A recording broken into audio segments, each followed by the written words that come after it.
She never believed in ghosts, not until I moved into Maplewood Hall. It was a cold autumn afternoon in 2009 when I arrived. Michigan was colder than I expected. The wind cut through the rows of bare trees, whistling through the old cracked windows of the three-story building painted a faded yellow. Maplewood Hall stood alone at the far end of campus, like an abandoned block of concrete too stubborn to crumble. The outer walls were stained with dark mold. Graffiti covered the windows, and a few panes had long since shattered without anyone bothering to replace them. The moment I stepped inside, I felt as though I'd walked into a place that had stopped breathing long ago. The hallway air was thick with the smell of mildew, old disinfectant, and rust. The fluorescent lights flickered constantly, their dim glow wrapping everything in a thin, grayish haze. The tiles beneath my feet were cracked, and every step I took made the floor creak like the building was groaning in its sleep. They said Maplewood Hall used to be a small psychiatric hospital before the university bought the land. Some students claimed I'd found old medical files in the basement, records of patients suffering from prolonged hallucinations. Others swore that during heavy rain, you could still hear knocking and faint whispers from the third floor. I didn't believe any of it. I thought those stories were just campus legends meant to scare freshmen. But after a few weeks living there, I began to realize some things at Maplewood weren't just rumors. And worse, they never truly left. There were 3 of us in room 317. Me, Jake, my roommate, and Mia, my girlfriend, who sometimes stayed overnight. The room sat at the very end of the 3rd floor hallway, right next to the north staircase, an area no one ever passed through because the darkness there swallowed the light whole. The ceiling was low, the paint peeling off in wide patches, exposing gray cement beneath. The only window faced the woods behind the campus. At night, the wind slipped through the cracks, whispering like a voice from outside. My bed was beside that window. Jake's was near the door. And on the wall hung an old mirror. Its dull yellow reflection made it feel like there was always a 4th person in the room, silent and watching. The first night, Jake was fast asleep, but I couldn't rest. The clock ticked steadily on the wall, yet beneath it came another sound. Footsteps, soft, deliberate, coming from the staircase. Step, step, step. Slow, heavy, cautious, as if someone was trying not to be heard. I told myself it was the night guard, but then the steps stopped right outside our door. A long silence followed. I held my breath. Then came the sound of someone breathing right against the door. I almost woke Jake, but he slept deeply. Gathering my nerve, I cracked the door open a little. The hallway was empty. Cold, damp air brushed my face, reeking of rust and rot. The corridor light was too dim to see far. At the end of the hall, a window creaked open and shut in the wind. Squeak, squeak. No one was there. But on the floor, just outside the door, was a faint, wet stain, as if someone had stood there for a long time. I closed the door. I didn't sleep that night. On the 3rd night, Mia stayed over. She was asleep beside me while Jake listened to music through his headphones. Around 1 a.m., Mia sat up suddenly, her voice trembling. "Alex, do you hear that?" I froze, listening. From the stairs came that same sound again. Step, step, step. Then silence. right outside our door. "Someone's out there," she whispered. I turned on the light. It flickered, weak and pale. Half the room was swallowed in shadow. And in that shadow, black dot, featureless, still as stone. The light caught its outline, but it wavered like dense smoke, barely holding shape. I screamed. The bulb blew out. The room drowned in darkness. For a few seconds I heard someone breathing. Close, too close. Then nothing. When the lights came back, the corner was empty. Jake pulled off his headphones, annoyed. "What the hell are you two doing?" I tried to explain, but he just laughed. "You've watched too many horror movies." I didn't argue. But 2 nights later, Jake woke at 3 a.m. to the sound of knocking. 3 slow knocks. Tock, tock, tock. He thought I was messing with him and opened the door. No one. But the light from inside revealed small, wet footprints on the floor, tiny, child-sized, leading toward the staircase. And somehow, we both knew something was standing down there looking up. From that night on, it never stopped.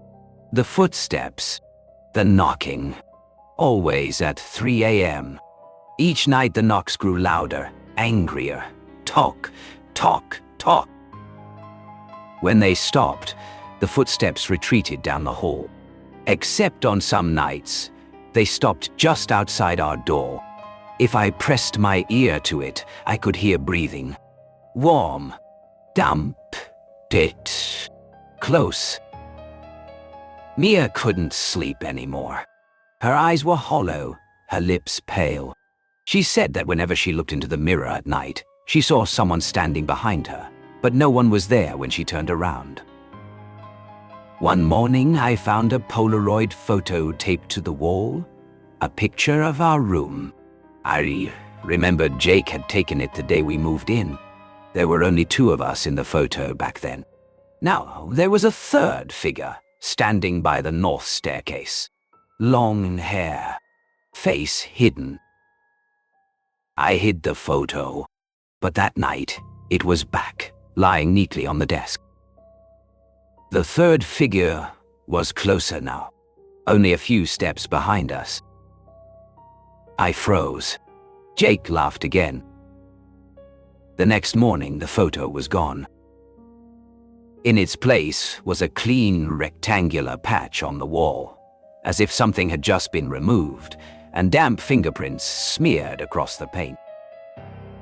That night, I couldn't sleep. Around 2:50 a.m., I heard the rustle of paper. The Polaroid lay on the floor. When I picked it up, my blood ran cold. Only I was in the picture now. And behind me, a pale hand rested on my shoulder. The lights flickered and died. A whisper floated through the dark. "Do you remember me, Alex?" My body went rigid. Footsteps circled the room, slow, dragging, scraping the floor. I turned on my phone flashlight. No one. But on the wall, a wet handprint stretched down like a trail of water. The next day, I tried leaving early, avoiding the room altogether. But each night when I returned, the desk lamp was already on. Once, I stayed to watch. At exactly 3 a.m., the lamp flicked on by itself. On the desk lay something new. A lock of wet black hair, glistening, stinking of stagnant water. I threw it away and ran downstairs. Halfway down the north staircase, I heard soft sobbing from inside the wall. A woman's voice, faint and broken, calling my name between sobs. "Ah, Lex, why did you leave me?" I didn't know who she was. I'd never known anyone like that at Maplewood. But each time she spoke, something in my chest twisted with guilt, like I'd forgotten something important. One night, I woke to find Mia gone. She was sitting on the floor, facing the dark corner of the room, shoulders trembling. Her voice was low, pleading. "Please, I won't tell. Don't hurt him." The dim lamp flickered, her shadow shaking on the wall. And for a second, I saw another shape sitting across from her, vague, human, made of mist. I turned on the main light. Mia turned her head slowly. Her face was pale, eyes wide, voice thin and cold. "Do you hear her too?" It wasn't Mia's voice anymore. The next morning, Jake had had enough. We decided to check the north staircase. It was pitch dark and freezing, the air thick like a tomb.